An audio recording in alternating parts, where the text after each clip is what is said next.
Good evening. आज आपण आंतरराष्ट्रीय संबंधाचे दृष्टिकोन या दुसऱ्या प्रकरणाची सुरुवात करत आहोत. कालच्या लेक्चरमध्ये आपण आंतरराष्ट्रीय संबंधाचे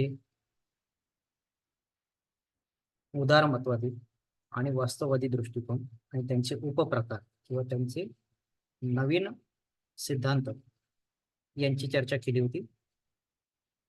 आज आपण आंतरराष्ट्रीय संबंधाच्या त्याच्या पर्यायी सिद्धांतांची किंवा त्याला चॅलेंज करणाऱ्या, त्याला आव्हान देणाऱ्या नंतरच्या काळातील सिद्धांतांची चर्चा करणार आहोत.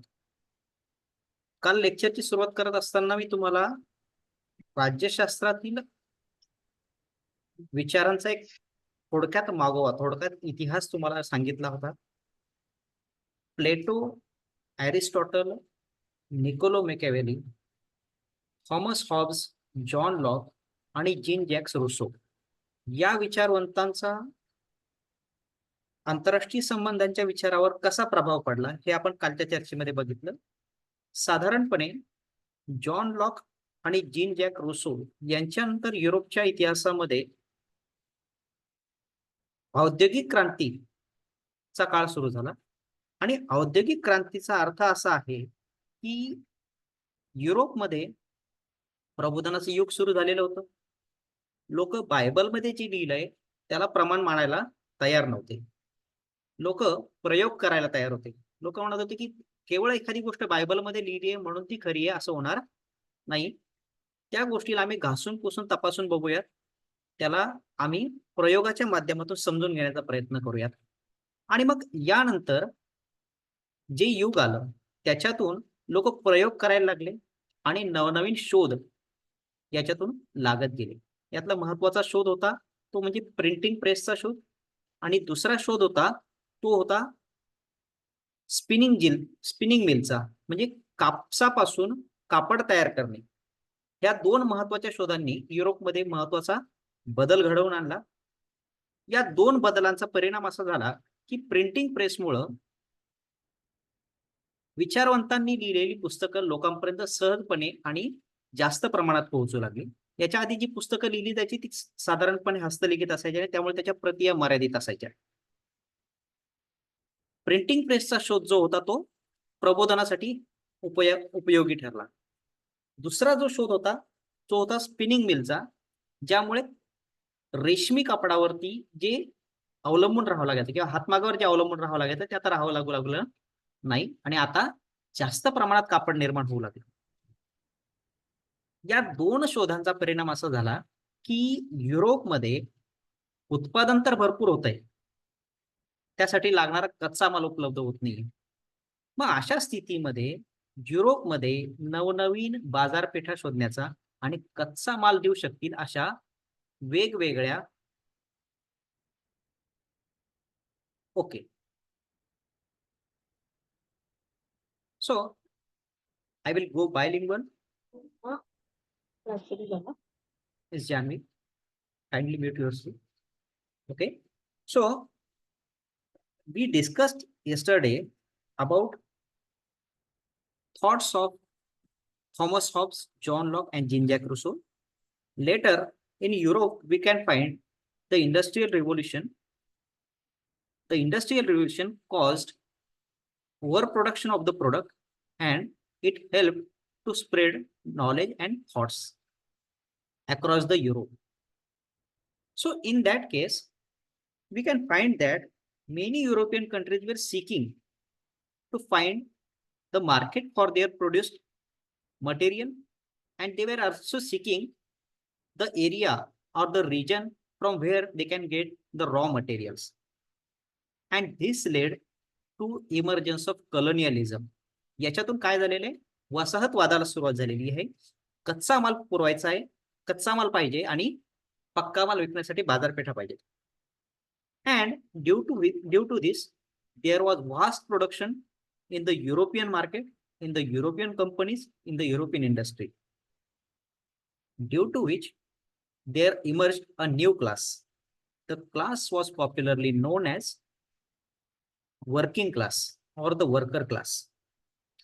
कामगार वर्गाचा याच्यामुळे उदय झालेला आहे आणि या कामगार वर्गाने काय केलेलं आहे, शासनाला टॅक्स द्यायला सुरुवात केलेली आहे. They started to pay the tax and they requested the government that the government should pay attention to their basic needs, law and order, and apart from that they requested government to provide welfare services like the garden, like pure water, education, health, and so on. But apart from this, the government was not capable to provide all those services to peoples. Similarly, the industrialists, who are known as capitalists, were exploiting the workers. See, the labor, ज्याला आपण श्रम म्हणतो, श्रम जे आहे ते perishable आहे. We cannot store the human labour. Our labour gets perish after we do not function in a task. जर आपण एखादं काम केलं नाही तर आपलं श्रम वाया जातं. We cannot store our labour, due to which company owners or the capitalists started to exploit the working class. And from this, we can see there was a new thought that is known as Marxism or socialism. So, in our today's lecture, we will discuss about the approaches to international relations, which are merely or majorly based on Marxist thought. So, to start with, let me tell you, there is clear-cut classification of international relations theory. Robert Cox is popular Marxist thinker who has said that in international relations or in any social science, we can find two prominent theories. दोन प्रभावी सिद्धांत आहेत. The one is problem solving theory. Problem solving theory discusses about what is the system, how it has been established, and how it is working. व्यवस्था काय आहे, ती कशी निर्माण झाली, ती कशी टिकवली गेली आहे, याचा ते अभ्यास करतात. And that's why it is one of the status quo theory. It discusses about status quo because it tells about how the system should be preserved. व्यवस्था टिकून कशी राहील याचा अभ्यास ही व्यवस्था हा सिद्धांत करत असतो.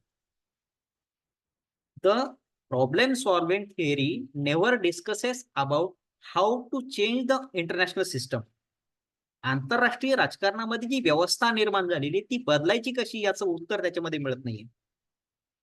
And as we discussed yesterday, the theory of liberalism, the approach of liberalism, the approach of realism discusses about a particular system.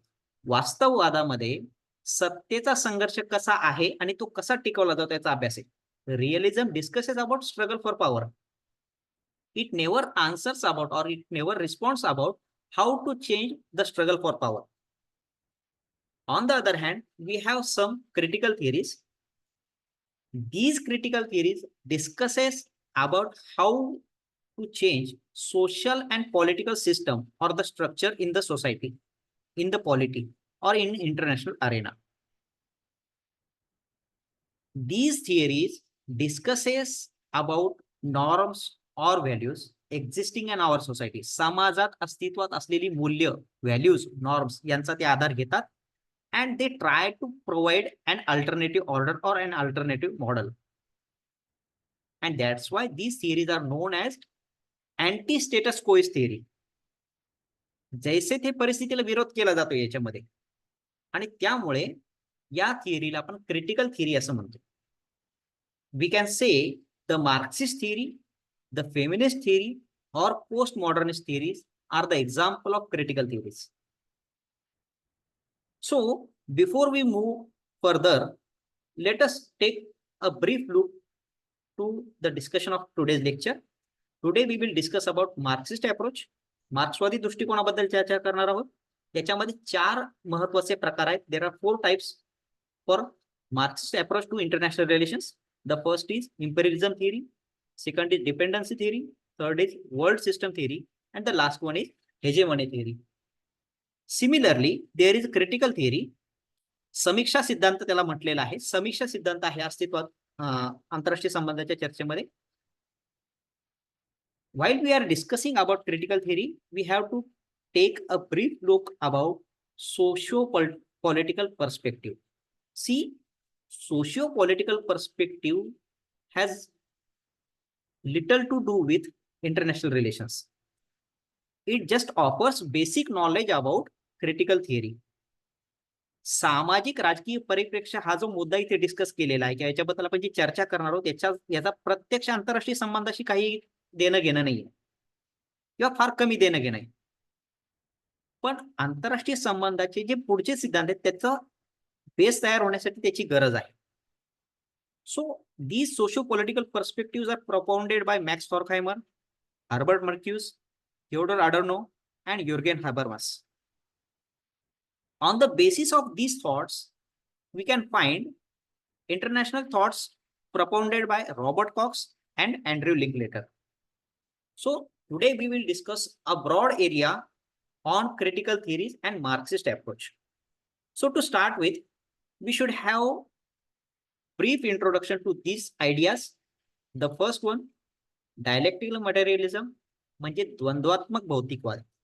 See, dialectics means there is a struggle or there is competition between two ideas. दोन विचारांमध्ये एक प्रकारचं द्वंद्व असतं. द्वंद्व म्हणजे काय? कुस्ती, संघर्ष किंवा युद्ध. एक छोट्या स्वरूपामध्ये लुटूपुटूची लढाई आपण त्याला म्हणू शकतो. जनरली एक विचार मांडल्यानंतर त्या विचाराला प्रतिसाद, त्या विचाराला चॅलेंज, त्या विचाराला आव्हान म्हणून दुसरा विचार मांडला जातो. या दोन्ही विचारातून तिसरा विचार निर्माण होतो. याला आपण द्वंद्व म्हणतो. Dialectics denote a thing that there is an established thought or an established idea to which another idea is established or proposed, and the dialectic between these two thoughts creates another thought, that is thesis into antithesis creates synthesis. वाद, प्रतिवाद आणि संवाद अशा पद्धतीने विचार तयार होत असतात. याला म्हणतो आपण द्वंद्वात्मक भौतिकवाद. मार्क्सिस्ट थॉट समजून घेत असताना आपल्याला वर्ग आणि वर्ग संघर्ष या दोन शब्दांचा नेहमी उल्लेख होतो. मार्क्सिस्ट थॉट मध्ये असं मानण्यात आलेलं आहे की समाजामध्ये दोन वर्ग अस्तित्वात असतात, आहेरे आणि नाहीरे. In Marxism, we find two classes in the society. The first one is haves, that is known in Marathi ahere, and have not, nahire.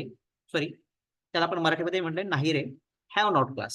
So these two classes are there in the society, and there is an ongoing struggle between with these two classes. या दोन वर्गांमध्ये नेहमी संघर्ष असतो.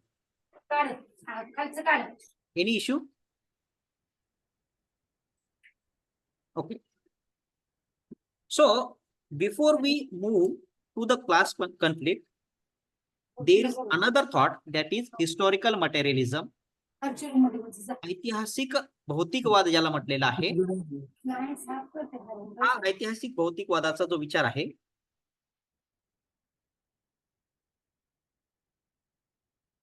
या विचारामध्ये Karl Marx असं म्हणतोय की समाजामध्ये जसा निसर्गावस्थित माणूस राहायला लागला तेव्हापासून समाजात दोन वर्ग होते, हॅव्स आणि हॅव नॉट. पण त्यामध्ये बदलत्या काळानुसार बदल होत गेलेला आहे.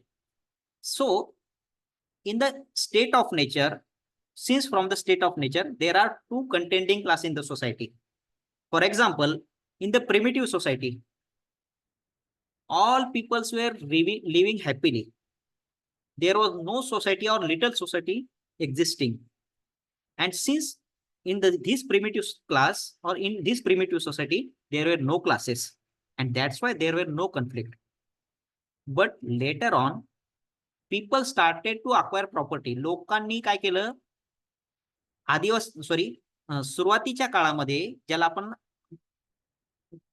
आपण काय म्हणू शकतो की मानवी जीवनाच्या सुरुवातीच्या टप्प्यामध्ये संपत्ती गोळा करायला सुरुवात केली.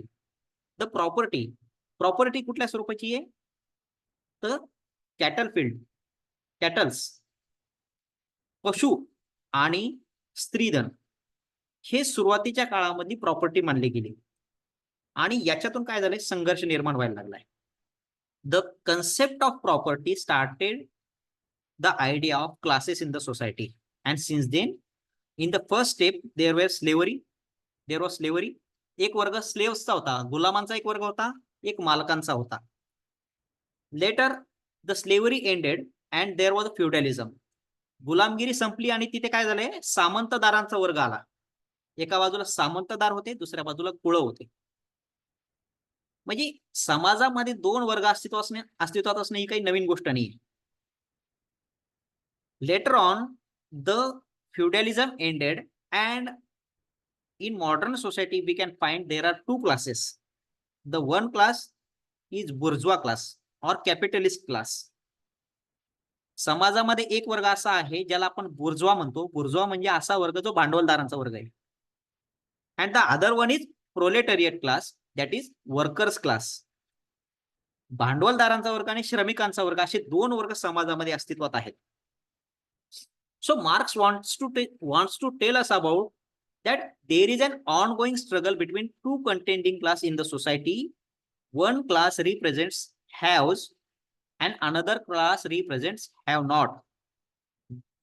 One class have the control over means of production. उत्पादनाच्या साधनावरती त्याचं कंट्रोल आहे. That class is known as haves. Another is have not.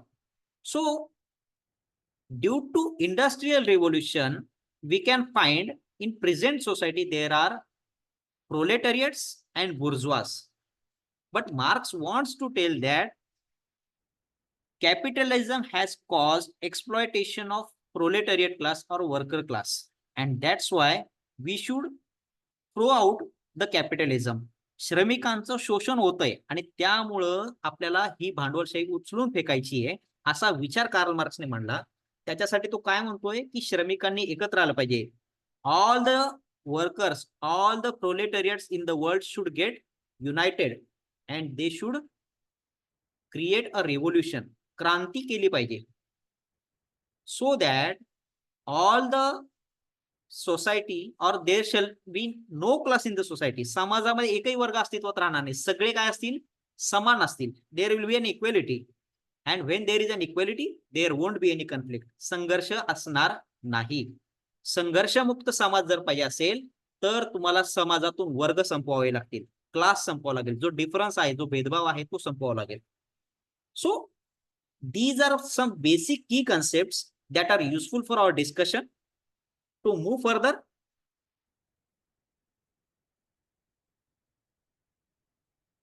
in the context of Marxist theory to international relations, there are key thinkers. The first one is Karl Marx, Vladimir Lenin, Antonio Gramsci. These three thinkers are the early Marxists. Later on, we have Andre Gunder Frank, Robert Cox, Robert Gilpin, Stephen Gill, and Andrew Linklater. So we should have the knowledge, or we should know about what are the key assumptions to Marxist approach. मार्क्सवादी दृष्टिकोन समजून घेण्याच्या आधी मार्क्सवादी दृष्टिकोन कशावर आधारलेला आहे हे समजून घेणं गरजेचं आहे.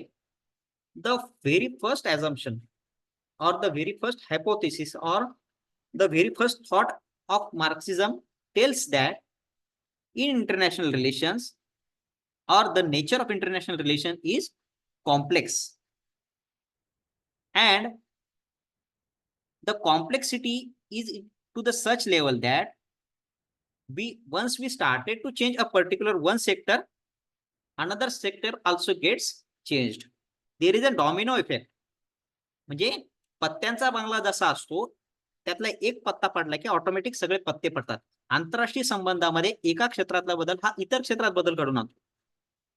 One sector, that is economic sector. if we change the economic sector, the political sector will change, the cultural sector will get changed. Got it? And for Karl Marx, there are two basic structures. The first one is base, ज्याला आपण पाया म्हटलेला आहे. समाज कसा आहे, पाया आणि संरचना या दोन घटकांवर चालतो. तो society is based on base and superstructure. सुपरस्ट्रक्चरला आपण संरचना असं म्हटलेलं आहे. Each society is based on economy. अर्थव्यवस्था हा समाजाचा पाया आहे आणि त्याच्यावरती सगळं काही तयार झालेलं आहे. So that is the first assumption. It also tells that we should not discuss international relation in isolation. It should be discussed in totality. We should not separate economics. We should not separate political science. We should not separate ethics. All these things are interrelated. That is the first assumption. As we discussed yesterday, the theory to international relations, that is liberal theory or international or realist theory, both theories discusses that individual or state are more important. एक तर व्यक्ती महत्वाचा आहे किंवा राज्य महत्वाचं आहे. वास्तववादी सिद्धांत काय म्हणतोय? राज्य महत्वाचं आहे. उदारमतवादी सिद्धांत म्हणतोय व्यक्ती महत्वाचं आहे. But Marxist thought refute both ideas. ते नाकारतंय, बोथ आयडियाज ना ते नाकारतंय. ते काय म्हणतंय? In international relations we have classes, we have social movements, and we have market driving economic forces. All these things are important than individual or state. Individual or state are less important than class, social movements, or market driving economic forces. That is the second assumption. हे दुसरं गृहीतक आहे. Third assumption, तिसरं गृहीतक काय सांगतंय की मार्क्सवाद जो आहे तो काय करतोय? तो कसा आहे? संरचनावादी आहे. आणि मार्क्सवाद काय म्हणतोय की जागतिक राजकारण हे जागतिक व्यवस्थेच्या रूपात आकार घेते. इंटरनॅशनल रिलेशन्स और ग्लोबल पॉलिटिक्स और international politics acts in the ambit of a global structure or international structure. It is a structural thought. And in international relations, we have core, ज्याला आपण मराठीत गाभा म्हटलेलं आहे. There is a core and there is periphery. So we know the concept of core. वर्तुळ काढत असताना त्याला एक केंद्रबिंदू असतो आणि त्याच्या भोवती परिघ असतो. We cannot connect core and periphery to each other. Core and periphery cannot cross each other. ते एकत्र येऊ शकत नाही. गाभा आणि परिघ कधीच एकत्र येऊ शकत नाहीत. आणि हे स्ट्रक्चर आहे. International relation shows that there is a core and there is a periphery. The fourth assumption tells that there is no anarchy. कालच्या डिस्कशन मध्ये आपण ज्यावेळेस बघितलं की आंतरराष्ट्रीय राजकारणात अनार्की म्हणजे अराजकता आहे असं उदारमतवाद सांगतो आणि तसंच वास्तववाद सुद्धा सांगतो. But Marxism tells that there is no anarchy but the system is conflictual in nature. There is a conflict. अराजकता नाहीये. काय? संघर्ष आहे. कुणामध्ये? गाभा आणि परिघ, core and periphery. As we discussed there are two classes. समाजामध्ये दोन वर्ग असतात. तर आंतरराष्ट्रीय संबंधामध्ये दोन वर्ग कुठले आहेत? गाभा आणि परिघ, core and periphery. So there is a conflict between core and periphery. And the last assumption is that in order to comprehend international system we should know about historical materialism. ऐतिहासिक भौतिकवाद ही संकल्पना आपल्याला समजून घ्यावी लागेल. ऐतिहासिक भौतिकवाद ही संकल्पना काय आहे याच्याबद्दल आपण स्वतंत्रपणे नंतर शेवटी डिस्कस करणार आहोत. We will discuss about it in the last. So these are basic assumptions to Marxist approach. If there is an issue, you can tell me. If you are getting the things, tell me or you can stop me whenever needed. सगळ्यांना समजतंय? काही अडचण असेल तर message टाका किंवा सांगू शकता. सो टू स्टार्ट विथ, मार्क्सवादी दृष्टिकोन जो आहे त्याचे 4 प्रकार आहेत. There are 4 major strands of Marxist approach. पहिला आहे साम्राज्यवादी सिद्धांत, ज्याला आपण इम्पेरियलिझम थिअरी म्हटलंय. दुसरा आहे डिपेंडन्सी थिअरी, परावलंबनाचा सिद्धांत. तिसरा आहे वर्ल्ड सिस्टम थिअरी, ज्याला आपण जागतिक व्यवस्था सिद्धांत म्हटलं. आणि चौथा आहे धोरणत्वाचा सिद्धांत. आता आपण ज्या डिस्कस केलेले मुद्दे आहेत या मुद्द्यांचा आधार घेऊन आपण पुढे जात आहोत. तर सगळ्यात पहिल्यांदा आहे साम्राज्यवादी सिद्धांत और इम्पेरियलिझम थिअरी. साम्राज्यवाद काय आहे एक लक्षात घ्या. What is an imperialism? We get confused with imperialism and colonialism. साम्राज्यवाद आणि वसाहतवाद याच्यामध्ये कन्फ्युजन जनरली केलं जातं. Both are different things. In imperialism, great power tries to control tries to indirectly control the particular state, weak state. कमजोर राज्यावरती अप्रत्यक्ष नियंत्रण पाहिजे त्यांना. They don't want to run the government. साम्राज्यवादामध्ये सरकार चालवणं महत्वाचं नाहीये.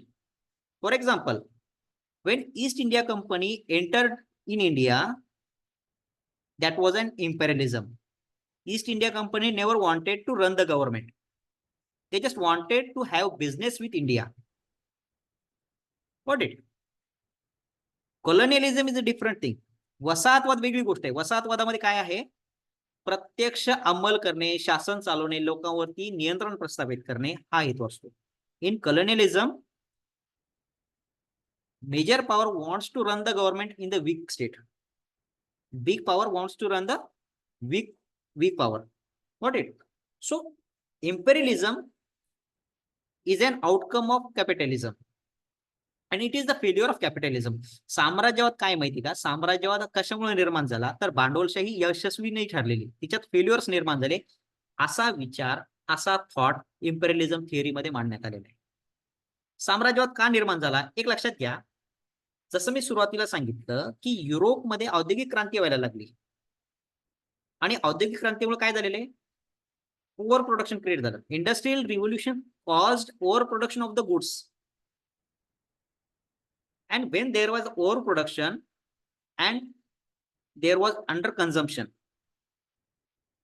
European countries started to seek the market. त्यांनी बाजारपेठा शोधायला सुरुवात केली to sell their products. And that's why there was an attitude. European governments मध्ये, युरोपियन लोकांमध्ये एक ऍटिट्यूड होता की उत्पन्न भरपूर झालं पाहिजे.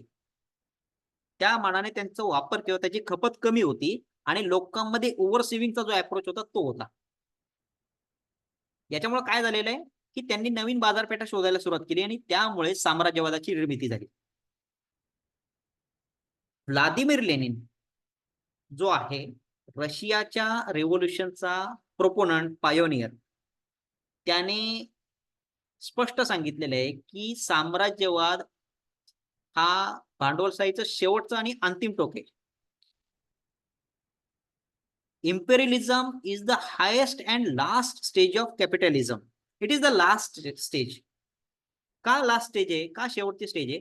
कारण after that there will be an revolution. त्याच्यानंतर काय होणार आहे? क्रांती होणार आहे. जसं कार्ल मार्क्स काय म्हणतोय की विषमता आहे म्हणून लोकांनी क्रांती केली पाहिजे, श्रमिकांनी क्रांती केली पाहिजे. There should be a proletarian revolution.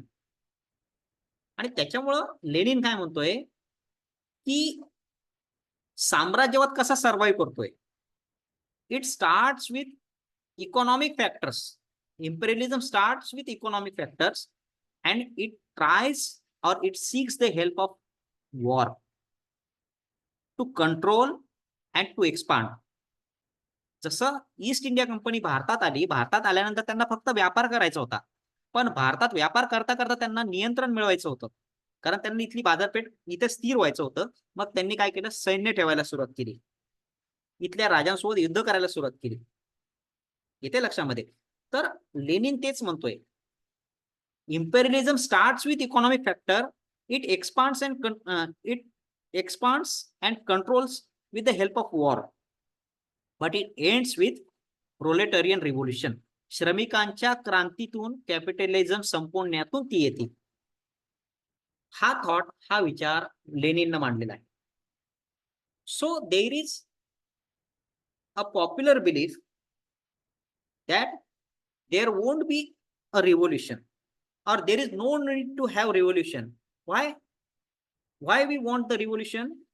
Because there is class struggle between two classes in the society. समाजाच्या दोन वर्गात संघर्ष आहे. का संघर्ष आहे? because there is not fair distribution. समाजामध्ये जे वितरण झालेले आहे साधनांचं, वस्तूंचं, सुविधांचं, लाभांचं, ते अनफेअर आहे. Unfair distribution. सो लिबरल्स जे आहेत, उदारमतवादी जे आहेत, ते काय म्हणतात की संपत्तीचं वितरण जर झालेलं नाही तर आपण ते वितरण करूयात. जसं आपण म्हणतो की श्रीमंतांना सगळ्या सोयी सुविधा मिळतात, जर श्रीमंतांना सोयी सुविधा मिळत राहिल्या तर गरीब काय करतील? आवाज उठवतील. मग काय करायचं तर गरिबांना सुद्धा सोयी सुविधा उपलब्ध करून द्या, म्हणजे क्रांतीच होणार नाही. On that ground Lenin wants to say that we cannot redistribute things, or mere redistribution won't help, because the problem will continue. Always there will be a need to redistribute, and that's why we should impart proletarian revolution. Redistribution is not a long-term solution. Got it? That's why Lenin wants to say that we should voice against the imperialism. Got it? Lenin नंतर इम्पेरियलिझमच्या ज्या थिअरीमध्ये दुसरं महत्वाचं नाव येतं Paul Sweezy. Paul Sweezy is another major thinker in the imperialist theory. According to Paul Sweezy, there are 5 steps or 5 stages of imperialism. In the first stage, advanced capital or advanced capitalist countries start to compete. जर तुम्ही औद्योगिकरणाचा आणि वसाहतवादाचा किंवा साम्राज्यवादाचा जर अभ्यास केला तर लक्षात येईल की सुरुवातीच्या काळामध्ये औद्योगिक क्रांती झाल्यानंतर बाजारपेठा शोधण्यासाठी स्पर्धा सुरू झाली. There was a competition to seek the market. Later on the second stage denotes the monopoly. Earlier in India, there was French colony, there was Dutch colony, there was British colony and Portuguese colony. But the Britishers gained the monopoly. ब्रिटिशांनी भारतावरती आपली monopoly निर्माण केली. Got it? In the third stage, major powers try to export their products, their capital. ते काय करतात, त्यांचं भांडवल गुंतवण्याचा प्रयत्न करतायत. कुठे? वीक पॉवर्स मध्ये. तसं भारतामध्ये ब्रिटिशांनी आपली गुंतवणूक करायला सुरुवात केली. कशासाठी? भारताचा विकास करायचा नाही त्यांना. त्यांना भारतातून सिस्टमॅटिकली भारताच्या कच्च्या मालाला युरोपमध्ये न्यायचं होतं. In the fourth stage, we find conflict between capitalists in the global market. And at the last stage, the struggle continues. हा संघर्ष चालू राहतो आणि शेवटच्या टप्प्यामध्ये असं होतं की ज्या भूभागावर कुणाचंच नियंत्रण नाही, ज्या बाजारपेठेवर कुणाचंच नियंत्रण नाही, त्या बाजारपेठा मिळवायचा परत प्रयत्न व्हायला लागतो. And this leads to colonialism. ज्या बाजारपेठांवर कुणाचंच नियंत्रण नसते त्या बाजारपेठा तो भूभाग मिळवायचा म्हणजे काय करायचं तर वसाहती निर्माण करायच्या. ईस्ट इंडिया कंपनीकडून ब्रिटिशांकडे किंवा ब्रिटिश पार्लमेंटकडे सत्तेचं झालेलं हस्तांतरण हे त्याचं एक उत्कृष्ट उदाहरण आहे. इथे लक्षामध्ये. तर पॉल स्विझीने काय केलंय, साम्राज्यवादी सिद्धांत मांडलेला आहे आणि साम्राज्यवादाचे 5 टप्पे सांगितलेले आहेत. The next theory is dependency theory. As we have discussed in international relations, there are 2 classes or there are 2 segments. One is core and second is periphery. आता याच्यामध्ये काय माहिती का की काल जो आपण उदारमतवादी दृष्टिकोन अभ्यासला होता त्याच्यामध्ये इंटरडिपेंडन्स असा एक शब्द वापरलेला होता. इंटरडिपेंडन्स म्हणजे काय? परस्परावलंबन. आणि आजच्या थिअरीचं नाव काय? परावलंबन. Both are different things. Dependence is different, interdependence is different. Got it? So interdependence shows that either it is a great power or it is a weak power. Both are dependent to each other. On the other hand, dependency shows that only weak powers are dependent on the strong powers or great powers. कमजोर सत्ता, कमजोर राज्य जे आहेत त्यांचं अवलंबन बड्या सत्तांवर जास्त असतं. असा विचार परावलंबी सिद्धांतातून आपल्याला पुढे येतो. याच्यामध्ये रॉल प्रेविश जो आहे याने डिपेंडन्सचा अर्थ सांगितलेला आहे. त्याचं म्हणणं असं आहे की परावलंबन जे आहे ते विकसित राज्य आणि विकसनशील राज्य यांच्यामधला संबंध दर्शवतो. याच्यामध्ये काय आहे की फक्त आर्थिक घटक पुरेसे नाहीत तर राजकीय आणि परराष्ट्र धोरण सुद्धा महत्वाचे. Means dependency shows there is a relationship between core and periphery. The relationship is not restricted for economic factor. It may expand to political as well as foreign policy also. So many times weak powers take the political decision or take the diplomatic decision in accordance with great powers. छोटी राज्य राजकीय निर्णय घेताना, परराष्ट्र धोरणाच्या बाबतीमध्ये निर्णय घेताना काय करतात, मोठ्या राज्यांचा अनुनय करतात. त्यांनी जसं सांगितलं तसं करण्याचा प्रयत्न करतात. असा अर्थ रॉल प्रेबिशने मांडलेला आहे.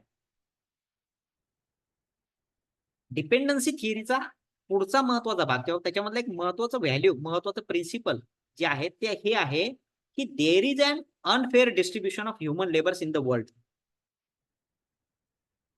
अनफेअर डिस्ट्रीब्युशन कशा स्वरूपाचं आहे, तर जसं आपण बघतो की भारत आणि अमेरिकेमध्ये ज्यावेळेस आपण भारत आणि अमेरिका यांची चर्चा करतो तर आपल्या डोक्यात पहिला विचार काय येतोय, सिलिकॉन व्हॅलीमध्ये काम करणारा भारतीय तरुण.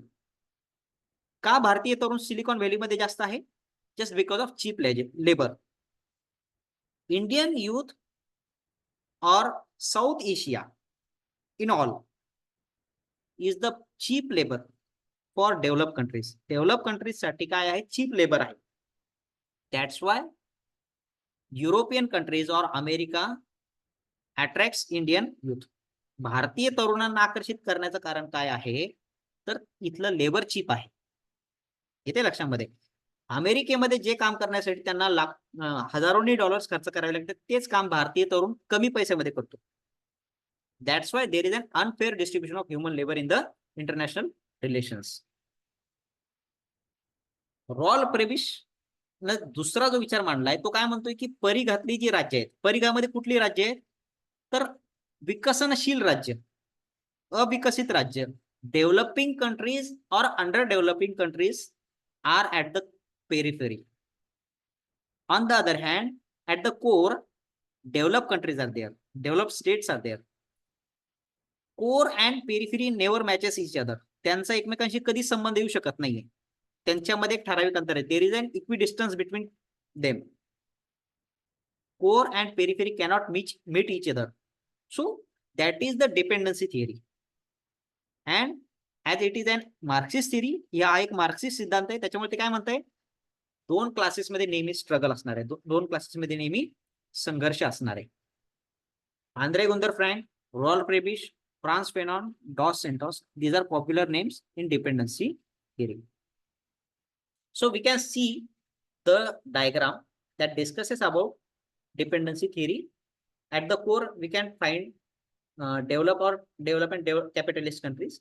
These are dominant powers. Got it? If needed you can take a screenshot. याचा स्क्रीनशॉट घेऊ शकता तुम्ही, महत्वाचं आहे. याच्यामध्ये जे मी तुम्हाला आता सांगितलेलं आहे तेच परत एकदा याच्यामध्ये चित्राच्या स्वरूपामध्ये देण्यात आलेलं आहे. ठीक आहे. पेरिफेरियाला म्हणजे परिघाजवळ तुम्हाला जी राज्य आहेत ती कशी आहेत, डिपेंडंट आहेत, परावलंबी आहेत, अविकसित स्वरूपाची आहेत. तर असा हा परावलंबनाचा सिद्धांत आहे. आंद्रे गुंदर फ्रँक, रॉल प्रेबिश यांनी मांडलेला फार महत्वाचा विचार आहे. आतापर्यंत जे शिकवलेलं आहे ते समजलं आहे का, किंवा काही इश्यू आहे? If there is an issue do tell me. I will take a pause. Any issue you can unmute yourself. Anyone do unmute yourself.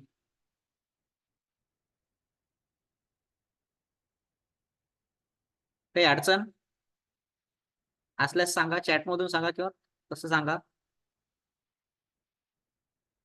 Okay, ठीक आहे. पुढे जाऊयात. याच्यानंतर आहे जागतिक व्यवस्था सिद्धांत, ज्याला आपण वर्ल्ड सिस्टम्स थिअरी असं म्हटलेलं आहे. हा तिसरा मार्क्सवादी विचार आहे.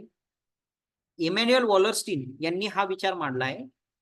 त्याचं म्हणणं असं आहे की आतापर्यंत अनेक जागतिक व्यवस्था उदयाला आल्या आणि त्या लयाला गेलेल्या आहे, आणि भांडवलशाही ही अशी व्यवस्था आहे की ती टिकणार नाहीये. Capitalism like many other world systems will perish. Emmanuel Wallerstein wants to say that there are many world systems, there were many world systems which rose and which perished. जन्माला आल्या आणि गेल्या सुद्धा. This indicates that the Marxist idea, the existing system or existing world system will get collapsed. It will be demolished. आताची व्यवस्था ही पाडून पाडायची आहे किंवा ही नष्ट करायची, हा जो मार्क्सवादी विचार याच्यामध्ये व्यक्त केलाय इमॅन्युअल वॉलरस्टीन याने. Immanuel Wallerstein modified the dependency theory. त्याने डिपेंडन्सी थिअरीमध्ये बदल केलेला आहे. He wants to say that those countries which are at periphery won't remain at periphery at all. परिघाजवळ असलेली राज्ये ही नेहमीच परिघाजवळ असतात असं नाही. ते कधी कधी काय होत आहे, ते आपलं जागा बदलू शकतात. It is an modification of dependency theory. And each world system shows that there is a division of labor. श्रमाचं विभाजन झालेलं असतं, पण ते कशा स्वरूपात असतं, ते बहुसांस्कृतिक स्वरूपात असतं, प्रादेशिक स्वरूपात असतं. The division of labour in modern world system is multicultural and regional in nature, and this division of labor is interdependent, not dependent. Both are different things, dependency and interdependence. So Wallerstein wants to say that the division of labor is interdependent. The core, the semi-periphery and periphery, each factor needs each other. प्रत्येक घटकाला एकमेकांची गरज आहे. Dependency theory काय म्हणते, परावलंबना सिद्धांत काय म्हणते, की फक्त परिघाला केंद्राची गरज आहे. वर्ल्ड सिस्टीम थिअरी त्याला चॅलेंज करते, त्याच्यामध्ये बदल करते. So you can see in this diagram there are certain countries at the core which are developed in nature.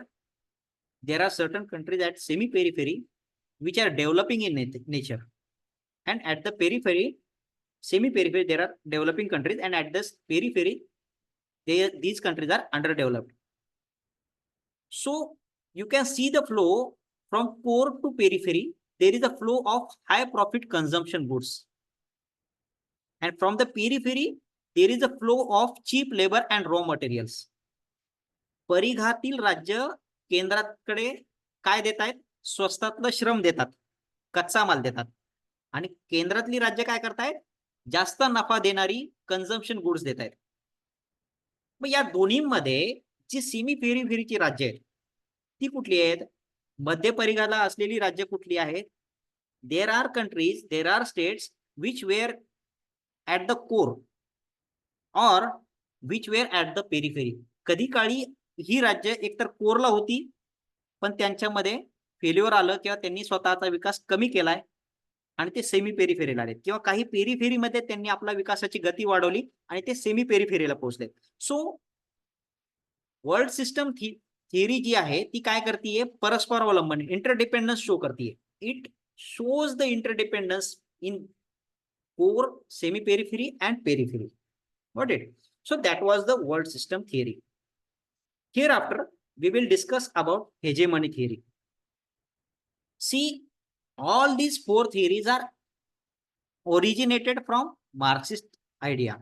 Marxist विचारावरती आधारलेल्या या थिअरीज आहेत. जोपर्यंत तुम्हाला मार्क्सिस्ट आयडिया प्रॉपरली कळणार नाही तोपर्यंत तुम्हाला या चार थिअरीज कळणार नाहीयेत. सो व्हॉट इज हेजेमनी, किंवा हेजेमनी कशाला जोडलेली आहे, धुरीणत्व कशाला जोडलेलं आहे. एक लक्षात घ्या, रशियामध्ये राज्यक्रांती झाली तशी राज्यक्रांती युरोपमध्ये झाली नाही. The Russian revolution succeeded but there was no revolution in the Europe. The cause to this is there was existing middle class in Europe. युरोपमध्ये मध्यम वर्ग अस्तित्वात होता, त्या प्रमाणामध्ये रशियामध्ये मध्यम वर्गाचं अस्तित्व नगण्य होतं. कारण मध्यम वर्ग हा असा वर्ग आहे की जो क्रांतीला गतिरोध निर्माण करतो. म्हणजे मध्यम वर्ग काय करतोय, जे आहे जसं आहे खूप चांगलं आहे, आपल्याकडे जसं म्हटलं जातं ठेविले अनंते तैसेची राहावे. मध्यम वर्ग काय करतोय, फारसा बदल करायला नको म्हणतो, त्याला बदल नको असतो. The middle class tries to restrict any revolution. It prohibits the revolution. That's why there was no revolution or there was no proletariat revolution in the Europe. We should know that very thing.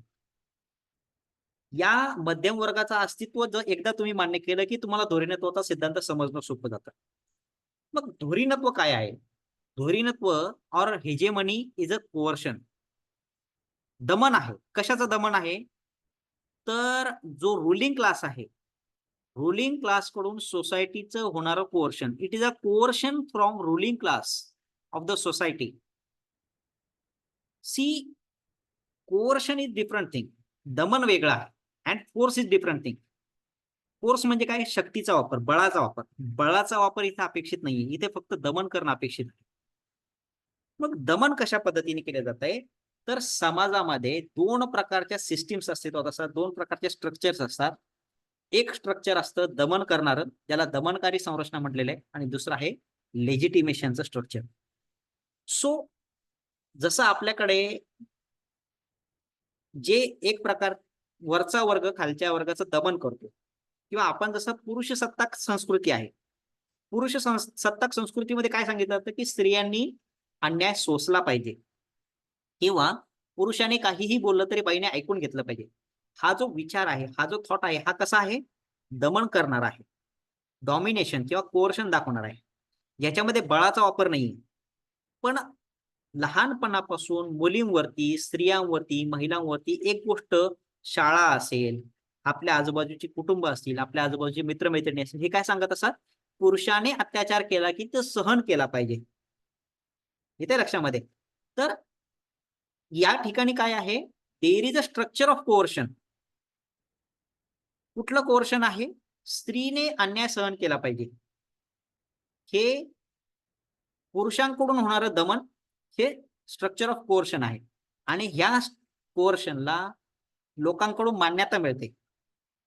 म्हणजे पत्नीवरती पतीने केलेला घरगुती हिंसाचार आजूबाजूचे लोक शांतपणे बघतात, याला शेजाऱ्यांनी एक प्रकारे मान्यता दिली, आधी मान्यता दिली, लेजिटिमेट केलंय त्याला. हे जसं छोट्या स्वरूपामध्ये कुटुंबात होत असतं, त्याच प्रकारे हे समाजामध्ये सुद्धा होत असतं. प्रत्येक वर्गामध्ये, प्रत्येक क्लासमध्ये हेजेमनी अस्तित्वात असते, आणि ही hegemony structure of coercion, structure of legitimation मधून टिकवली जाते. औद्योगिक क्रांती झाल्यानंतर काय झालेलं आहे? जसं मी सुरुवातीला सांगितलं की वर्किंग क्लासने काय डिमांड केलेलं आहे की आम्हाला कामाचे तास जास्त आहेत. We are working for a extended time and we are underpaid. The working class at the peak of industrial revolution demanded or said that we are underpaid and we are working a lot. That was the peak situation, or that was the proper situation when it was required to have a revolution. ही अशी योग्य परिस्थिती होती की ज्यावेळेस श्रमिकांची क्रांती व्हायला पाहिजे होती, पण झाली नाही. का झाली नाही? Because the labour or the worker in the society was paying taxes to government, and he was saying that there should be welfare facilities for people. लोकांसाठी कल्याणकारी सुविधा असल्या पाहिजेत. The government accepted the fact. Government काय म्हणते? ठीक आहे, तुम्हाला वेलफेअर सुविधा आम्ही देतो, काय पाहिजे? शाळा पाहिजे. ठीक आहे, शाळा दिली, पण शाळेतून जे शिकवलं जात आहे त्याच्यातून जे लोकांपर्यंत पोहोचलं ते जे आहे ते एक प्रकारचं दमन असतं. म्हणजे उदाहरणार्थ, जास्त काम केलं की जास्त वेतन मिळेल, याचा अर्थ काय आहे की तुमच्या जास्त कामाचं रूपांतरण जास्त पैशामध्ये झालेलं आहे. इथे तुम्हाला कंपनी तुम्हाला त्यांच्या पगारातून एक बोनस स्वरूपामध्ये रक्कम देते, पण कंपनी तुम्हाला हिस्सा देत नाही. Company is not paying shares to you, it is just paying you dividend or extra payment for your extra labor, and it is taught in the school. That is fair thing. So school is an representation of structure of legitimation. जे coercion होतंय, दमन होतंय, मग शाळांमधून, त्याच्यानंतर चर्चमधून किंवा धार्मिक संस्थांमधून युरोपमध्ये एक प्रकारे लेजिटिमेशन होत होतं कोर्शनचं. हे जे लेजिटिमेशन आहे हे कोअर्शनला टिकवून ठेवतं आणि यातून हेजेमनी क्रिएट होते. हा झाला मार्क्सिस्ट थॉट. हा छोट्या स्वरूपातला सोसायटी पुरता रिलेटेड असलेला thought.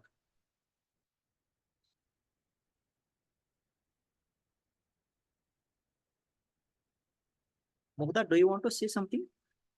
I'm not getting you.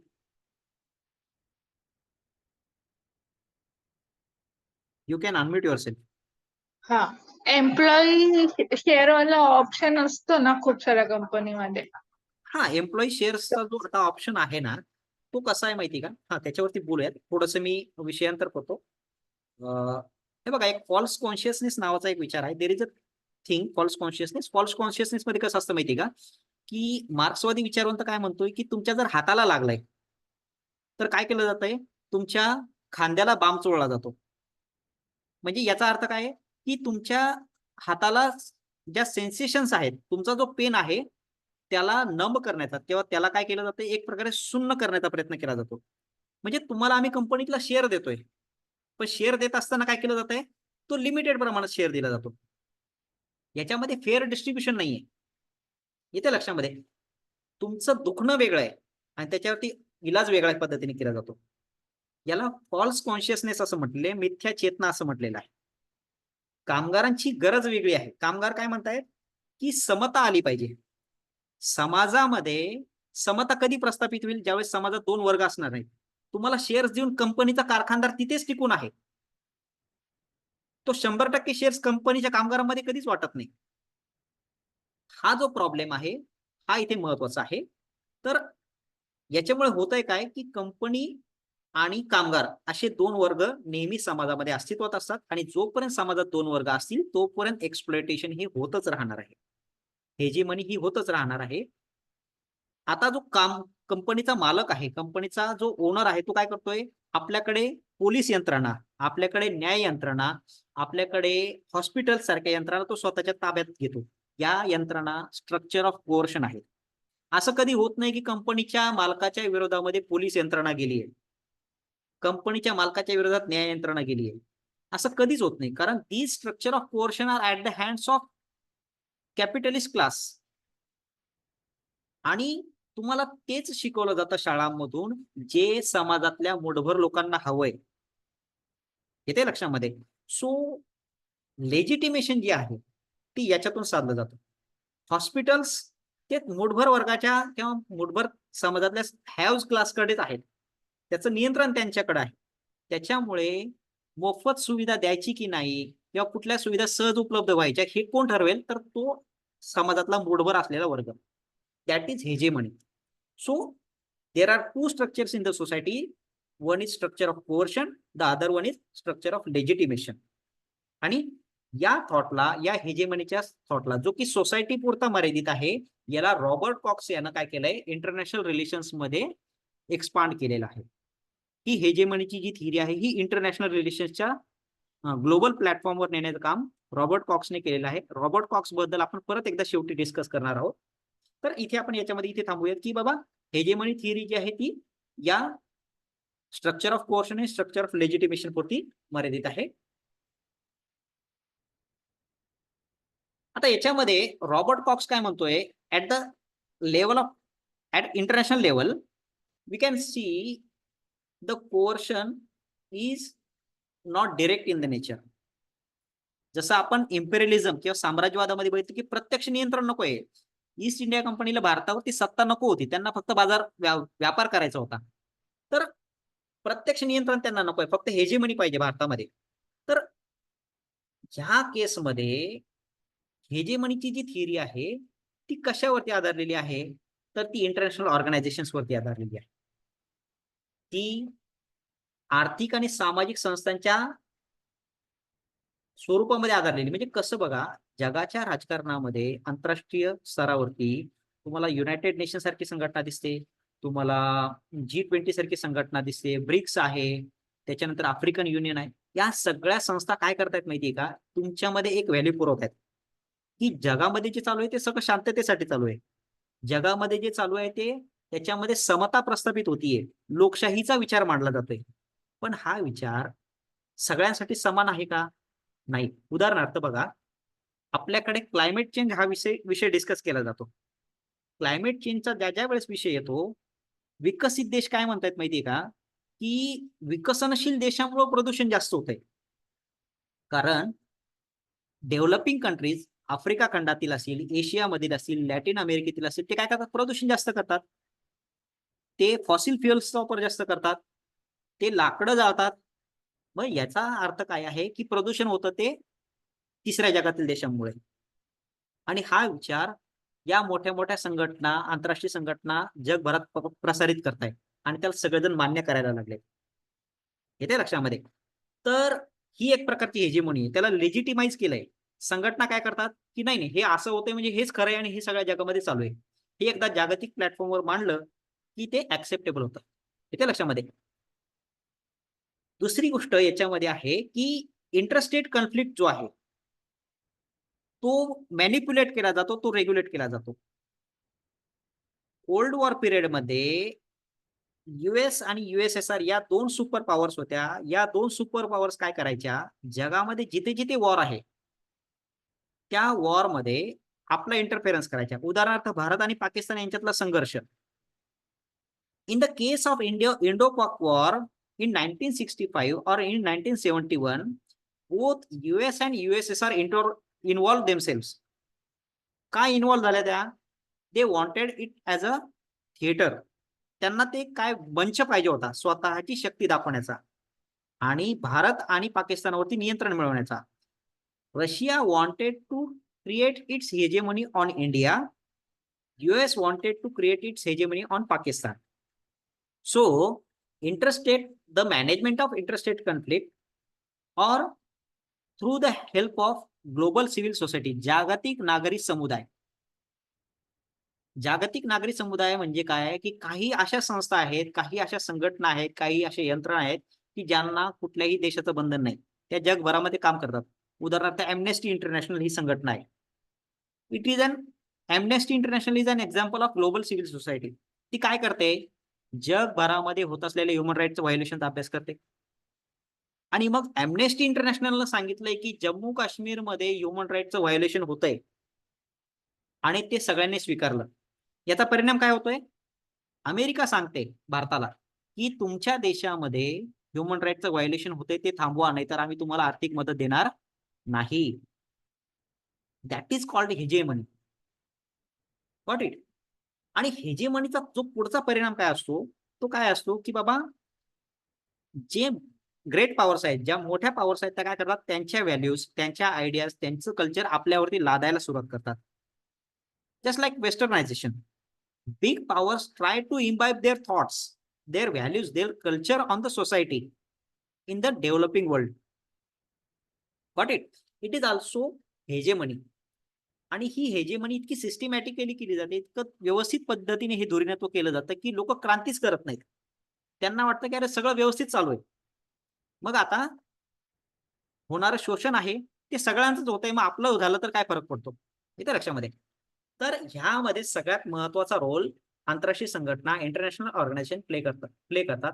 International organisation acts cardinal role in the hegemony. So the diagram, it is a representation of hegemony. It represents how the hegemony is established. Got it? So that was the hegemony theory of international relations. Is if there is an issue, we will have a discussion or we will move forward. Kindly tell me if there is an issue or if you need an explanation. काही स्पष्टीकरण हवंय आतापर्यंत झालेल्या घटकावर चर्चा करायची काही? Chat करून सांगू शकता. नसेल तर ठीक आहे. आतापर्यंत आपण मार्क्सवादाच्या आधारावरती 4 सिद्धांतांचं डिस्कशन केलं. या 4ही सिद्धांतांमध्ये तुमच्या काही गोष्टी लक्षात आल्या असतील की क्लास आणि क्लास कॉन्फ्लिक्ट एटर्नल आहे. वर्ग आणि वर्ग संघर्ष या आयडियाज आतापर्यंतच्या थिअरीजमध्ये कॉमन होत्या. आताचा जो थॉट आहे, आताची जी थिअरी आहे, आताचा जो अप्रोच आहे तो आहे समीक्षा सिद्धांत, क्रिटिकल थिअरी. क्रिटिकल थिअरी काय आहे माहिती का? It is a revisionism of Marxist thought. मार्क्सवादाचा रिव्हिजन, त्याची पुनरावृत्ती आहे. पुनरावृत्ती पण कशा स्वरूपातली? मॉडिफाईड स्वरूपातली. See, we had Lenin, we had Marx in the classical Marxism. both of these thinkers said that there is a dire need of revolution. क्रांतीची खूपच गरज आहे, क्रांती झाली तरच जग बदलेल, नाही तर जग बदलणार नाही. हा विचार क्लासिकल मार्क्सिझम मध्ये किंवा मार्क्सिझमच्या वेगवेगळ्या स्ट्रँड्स मध्ये टिकून आहे. Similarly classical Marxism adheres on the idea of classes. वर्ग अस्तित्वात असतात हा विचार आतापर्यंत त्यांनी मान्य केलेला आहे. आता क्रिटिकल थिअरी समजून घेण्याच्या आधी जे स्क्रीनवर तुम्हाला मुद्दे मांडलेले आहेत ते आधी समजून घेणं गरजेचं आहे. 1917 मध्ये रशियामध्ये रशियन रिव्होल्यूशन झाली. त्याच्यानंतर जगभरातले लोक साम्यवादाकडे, समाजवादाकडे अट्रॅक्ट झाले. मार्क्सिझमकडे अट्रॅक्ट होण्याचं कारण असं होतं की ती समानतेवर, समतेवर आधारित विचारसरणी आहे. Socialism, capitalism, Marxism, these are interrelated versions and these thought try to establish equality. That's why Marxism was popular after the Russian Revolution. But the Russian Revolution is not pure Marxism. Russian revolution मध्ये, Russian क्रांतीमध्ये मार्क्सवाद नाही वापरलेला आहे. That was लेनिनिझम. लेनिननं आपल्या गरजेनुसार मार्क्सवादात बदल केला आणि मार्क्सवादाला त्याने काय केलं, विकृत स्वरूप दिलं. मग या सगळ्या बॅकग्राऊंड वरती मार्क्सवादाचं प्रॉपर अनालिसिस होणं गरजेचं होतं. लोकांपर्यंत मिसलिडिंग चित्र, चुकीचं चित्र जात होतं मार्क्सिझमच्या बाबतीमध्ये, मार्क्सवादाच्या बाबतीमध्ये. या ठिकाणी क्रिटिकल थिअरी महत्वाचा रोल प्ले करते. Critical theory is a Frankfurt school. Germany मधला फ्रँकफर्ट या शहरामध्ये Max Horkheimer, Herbert Marcuse, Theodor Adorno, Jurgen Habermas हे जे थिंकर्स आहेत हे फ्रँकफर्ट स्कूलशी जोडले गेले होते.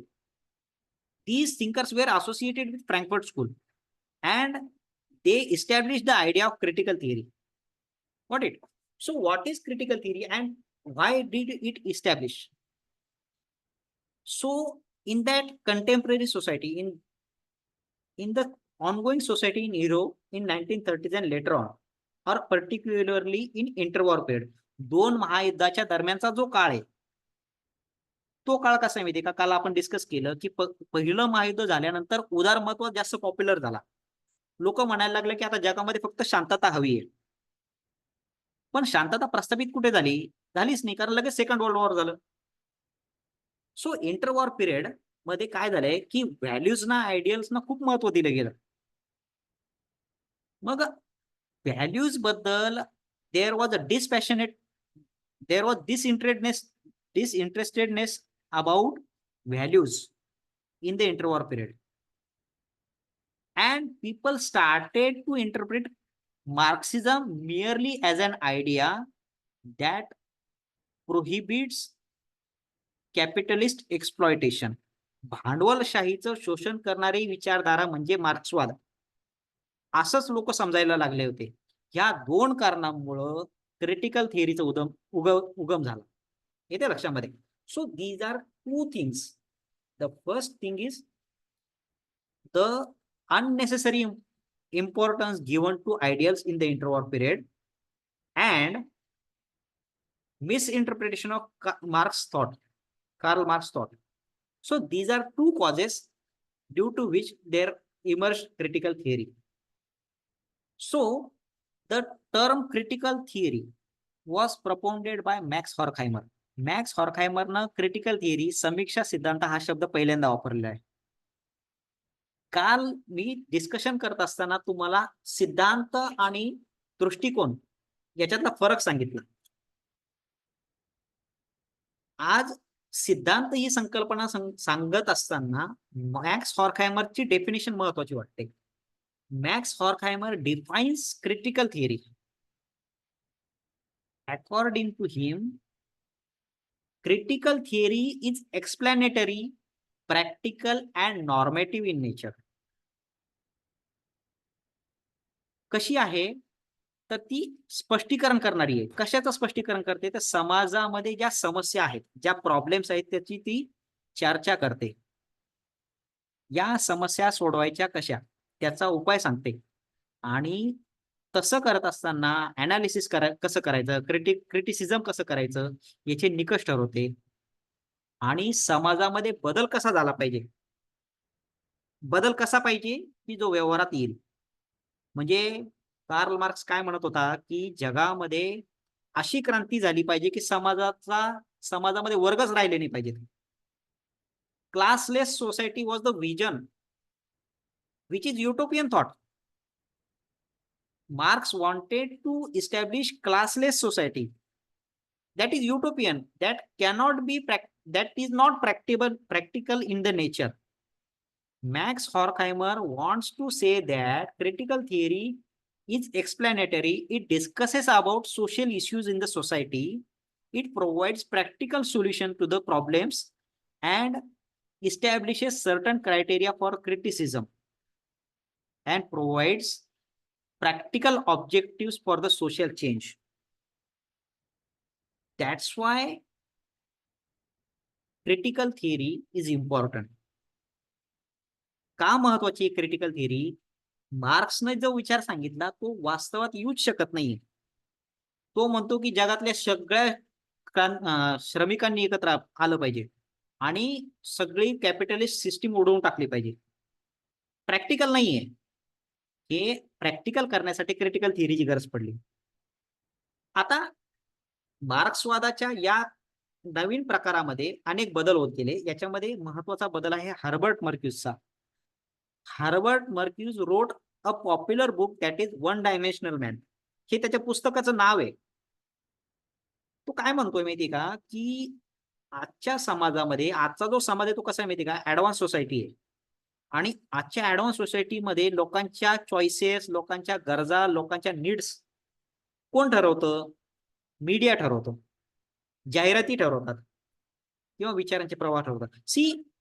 we see or we can find in contemporary society, contemporary industrialist society, our needs are defined by press media, advertises or social thoughts. म्हणजे आपण कसं माहिती का, समाजामध्ये राहत असताना जाहिरातीत काय दिसतंय, पेपरमध्ये काय येतंय, याच्यावरती आपण आपल्या चॉईस ठरवतो. एखादी गोष्ट आपल्याकडे म्हणजे उदाहरणार्थ इंस्टाग्रामवर चॅनल नसेल तर तो जुन्या विचारांचा आहे असं मानलं जातं. म्हणजे काय झालंय, इंस्टाग्रामवर चॅनल असलं पाहिजे ही गरज बनली आहे. Got it? It is mandatory for each person to have Instagram account because one who doesn't have Instagram is primitive. Got it? So it is false need. Branded कपडे, ब्रँडेड वस्तूंची गरज फॉल्स नीड आहे. So false need काय करते, तुम्हाला तुमच्या क्रांतीच्या गरजेपासून दूर नेते. Got it? जसा आता थोड्या वेळपूर्वी प्रश्न विचारला होता, कुणी विचारला सांगतो तुम्हाला, मुग्धा, तुम्ही जो प्रश्न विचारला होता याच्यामध्ये काय होतंय माहिती का, तुमच्या गरजा बदलल्या जातात. म्हणजे श्रमिकांना जसं तुम्ही म्हणत होतात की त्यांना कंपनीमध्ये हिस्सेदारी दिली जाते, कंपनीत हिस्सेदारी देणं महत्वाचं नाहीये किंवा कंपनीतली हिस्सेदारी मागितलीच नाही पाहिजे कामगारांनी. ते काय करतात, तुम्हाला मोफत आरोग्याच्या सुविधा देऊन टाकतात. कंपनी काय म्हणते की कंपनीत काम करणाऱ्या प्रत्येक वर्करला आम्ही मोफत आरोग्याची सुविधा देऊन टाकू. मग आरोग्याची सुविधा ही गरज आहे का कंपनीत समान हिस्सा ही गरज आहे? खरी गरज समान हिस्सा ही होती. कंपनीचं काम आहे का दवाखाना चालवणं? नाही.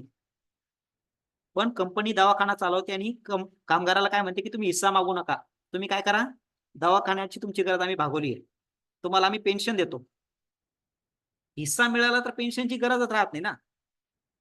फॉल्स नीड्स क्रिएट केल्या जातात आणि या फॉल्स नीड्समुळे काय होतंय, वन डायमेन्शनल मॅन क्रिएट होतो. येते लक्षामध्ये, माणसाची मूळ गरज सोडून माणूस दुसरीकडे भरकटतो. फॉल्स नीड्स, फॉल्स कॉन्शियसनेस याच्यामधल्या महत्वाच्या आयडिया आहे. क्रिटिकल थिअरीचा हा सोशिओ पॉलिटिकल पर्स्पेक्टिव्ह आहे. एकदा हा सोशिओ पॉलिटिकल पर्स्पेक्टिव्ह तुमच्या लक्षात आला की आता आपण इंटरनॅशनल लेवलला जे डिस्कशन होतं याच्याकडे आपण वळणार आहोत. याच्यामध्ये की थिंकर्स, की आयडिओलॉजिस्ट आहेत max Horkheimer, Herbert मर्क्यूज, Theodore Adorno, Jurgen हॅबरमास. ही नावं महत्वाची आहेत, ही लक्षात असू द्या. आता क्रिटिकल थिअरी कशावर बेस्ड आहे? critical theory is based on particular assumptions. The first is that in orthodox Marxism, there is a determinism or there is scientific tendency. Means Marxism says that there definitely will be an revolution. Determinism, खात्री आहे की तिथे एक प्रकारची क्रांती होणार आहे. श्रमिकांची क्रांती होणार हे कार्ल मार्क्सने जवळजवळ 250 वर्षांपूर्वी सांगितलं. पण झालंय का? नाही झालं. डिटर्मिनिझम जो आहे त्याला ते रिजेक्ट करतं. आणि कार्ल मार्क्सने जे समाजाचं वर्णन केलं, मी जसं तुम्हाला सांगितलं की there was a primitive society, later on there was a slavery, then there was a feudal class, then there is capitalism, and after the end of capitalism there will be equality, and all these things will evolve through a scientific way. शास्त्रशुद्ध पद्धतीने जसं एखाद्या laboratory मध्ये सांगितलंय त्या पद्धतीने Carl मार्क्सने हा प्लॅन सांगितला की सुरुवातीला समाज कसा होता, नंतर कसा झाला, आता भांडवलशाही कशी आली आणि आता याच्यानंतर क्रांती कशी होणार आहे याचा एक सायन्स त्याने एक प्रकारे सांगण्याचा प्रयत्न केला. त्याला समीक्षा सिद्धांत, क्रिटिकल थिअरी रिजेक्ट करतात. Second thought, the end of capitalism or inevitability of the end of capitalism. Critical theory reject the end of capitalism. त्यांनी भांडवलशाहीचा अंत होणार आहे असं काही नाहीये म्हणे. तुम्ही बघा, विशेषतः 1980s नंतर 1990s नंतर ज्यावेळेस सोव्हिएत रशियाचं पतन झालेलं आहे, आज सोव्हिएत रशिया सुद्धा काय करतोय, डेमोक्रॅटिक व्हॅल्यूज म्हणतोय. पुतीन जे आहेत, व्लादिमीर पुतीन काय करतायत, पुतीन काय करतोय, तो काय म्हणतो की मला सरकारची माझा जो टेन्युअर तो वाढून मिळाला पाहिजे. Putin extend his tenure in democratic way. रशियामध्ये कम्युनिझम होता, पण आज रशिया स्वतः काय करतोय, भांडवलशाही किंवा लोकशाहीचा प्रचार करतोय. याचा अर्थ असा आहे की capitalism is an ongoing thing, it won't end. त्याचा शेवट होणार नाहीये. विशेषतः ग्लोबलायझेशन नंतर, जागतिकीकरणानंतर भारतामध्ये काय झालं, पहिल्यांदा लिबरलायझेशन आलं, प्रायव्हेटायझेशन आलं, ग्लोबलायझेशन आलं. इंडियन गव्हर्नमेंटच्या जेवढ्या कंपन्या होत्या, तुमच्यापैकी बऱ्याच जणांना HMT कंपनी माहिती असेल. HMT ही कंपनी घड्याळ बनवणारी कंपनी होती. HMT ट्रॅक्टर बनवणारी कंपनी होती. घड्याळ बनवणं, ट्रॅक्टर बनवणं हे काही गव्हर्नमेंटचं काम आहे का? नाही. पण कंपनी चालवली गेली का? Socialist thought. कंपन्यांवरती सरकारचं नियंत्रण असलं पाहिजे.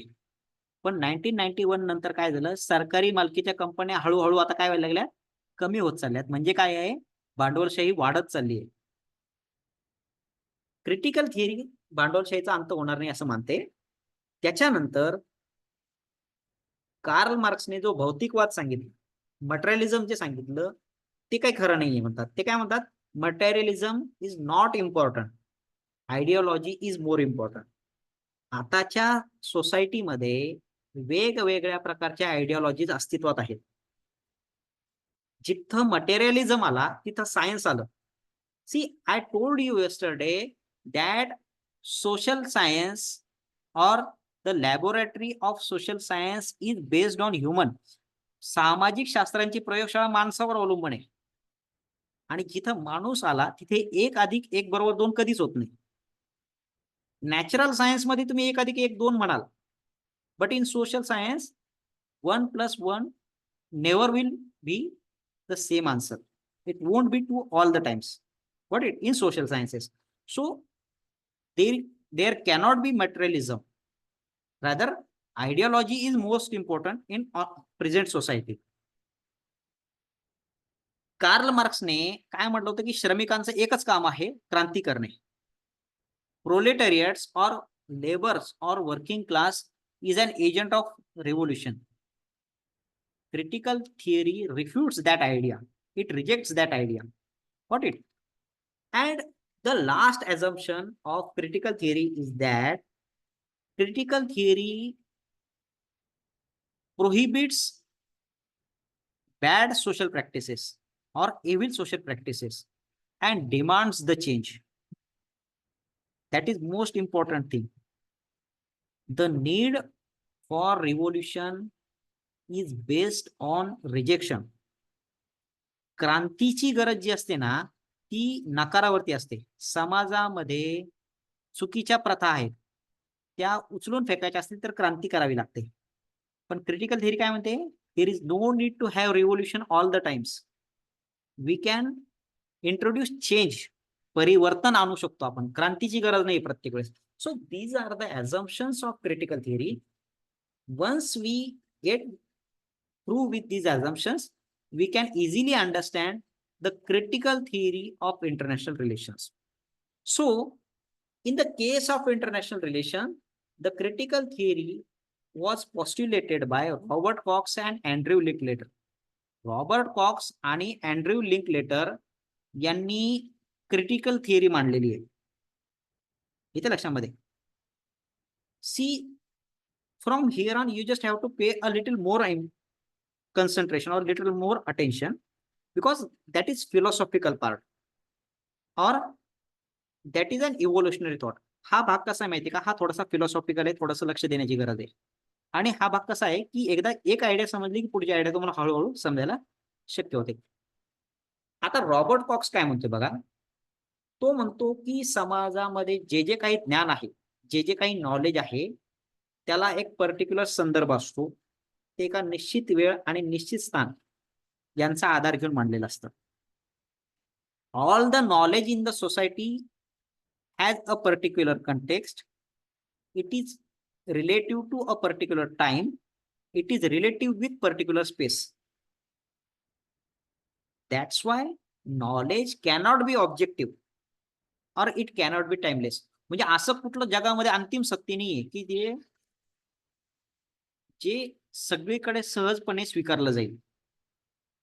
कारण जे जे काही ज्ञान मांडलं गेलेलं आहे त्याच्या मागे काहीतरी संदर्भ होता, त्याच्या मागे काहीतरी वेळ होती म्हणून ते मांडलं गेलेलं आहे, त्याच्या मागे काहीतरी बॅकग्राऊंड आहे आणि म्हणून ते सहजासहजी स्वीकारता येत नाही. एकदा हे आपण ऍक्सेप्ट केलं की आपल्याला रॉबर्ट कॉक्सचं पॉप्युलर थॉट, पॉप्युलर विचार काय आहे की theory is always for someone and some purpose.